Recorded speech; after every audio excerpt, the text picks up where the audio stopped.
Very important point that we've raised right at the beginning. So Yusuf alayhi salatu wasalam makes mention of this, and Allah says, إِذْ قَالَ يُوسُفُ لِأَبِيهِ يَا أَبَتِ إِنِّي رَأَيْتُ أَحَدَ عَشَرَ كَوْكَبًا وَالشَّمْسَ وَالْقَمَرَ رَأَيْتُهُمْ لِي سَاجِدِينَ.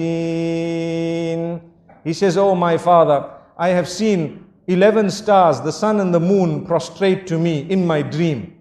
The father interpreted dreams. He was a Nabi of Allah, and immediately he knew that there is something going to happen. This child, Allah is going to elevate him.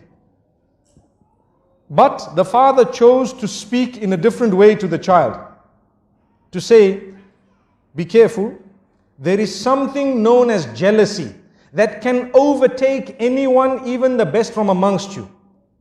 Something known as jealousy that can overtake even the best from amongst you. So be careful what you tell them. Do not relate this to your brothers. I want to stop for a moment and talk about Instagram and Facebook and your little profile pictures for 1 second.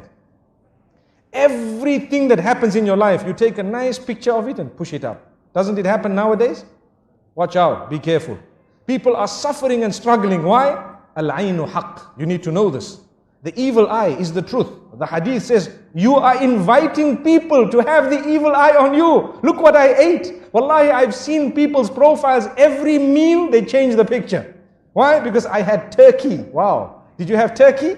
They say, I had this lasagna. And you need to know how to pronounce it as well, and how to spell it as well. And I had this and that, and this is the juice I had, and the drink I had, and this is where I went, and this is the hotel I stayed in, and this is how beautiful this was, this is the dress I bought, and this, every single thing. And every while, you dress your child and the picture is up, and you dress another child and the picture is up. Wallahi, there is a lesson. Go back to Surah Yusuf. There are 2 times that we learn a lesson in this surah in this regard.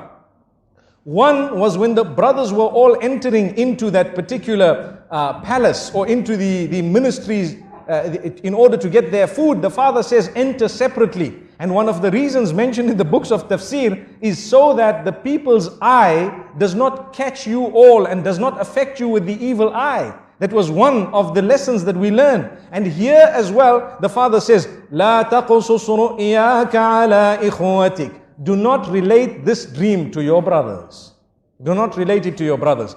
Why? Because they may plot against you. Out of what? It is clear, out of jealousy. And the hadith says, إِنَّ الْحَسَدَ يَأْكُلُ الْحَسَنَاتِ كَمَا تَأْكُلُ النَّارُ الْحَطَبِ. Indeed, jealousy would eat away at your good deeds in the same way that fire would eat a dry log. And we know this. So my brothers and sisters, think for a moment before you upload your pictures and before you actually put your food and everything else. You know, we are not saying that you should divorce yourself completely from technology, but what we are saying, make good use of it. Make the best use of it, but do not use it to destroy your own self. You can tell genuine people sometimes some goodness you've been in, but it does not have to be everything. Because let me be honest, you send 1, 2, 3, 10 pictures, and some people who see it are wishing for it all their lives, working towards it, and you have it with so much ease. Do you think they will be able to digest it? There will come a stage in their lives when they start feeling something towards you. Look at this person, they have heaven on earth, and they don't know the problems you have in this dunya. Why don't we put up, well, I'm not encouraging it, but I'm saying, imagine if we were to put up profiles about the bad things that happened in our lives all the time. We would be living in gloom and doom. But man is such by nature, he wants a good picture of himself out. He wants a good picture, everyone. We want a good image. So there's no harm in portraying that good image, but it does not need to be the finer details of your life. Leave that between you and your loved ones and those who shared it. And sometimes if you really want, perhaps once in a while, you may want to share it with a selected few. May Allah subhanahu wa ta'ala grant us a powerful and a beautiful lesson. Look, we're speaking about Surah Yusuf, and we started speaking about beautiful things, and we said, be careful who you share it with. Not everyone will be genuine, and even those who are genuine, sometimes it can enter the heart after a certain time and it can affect you. So if you look at what happened, jealousy overtook these brothers, yet they were the children of a Nabi.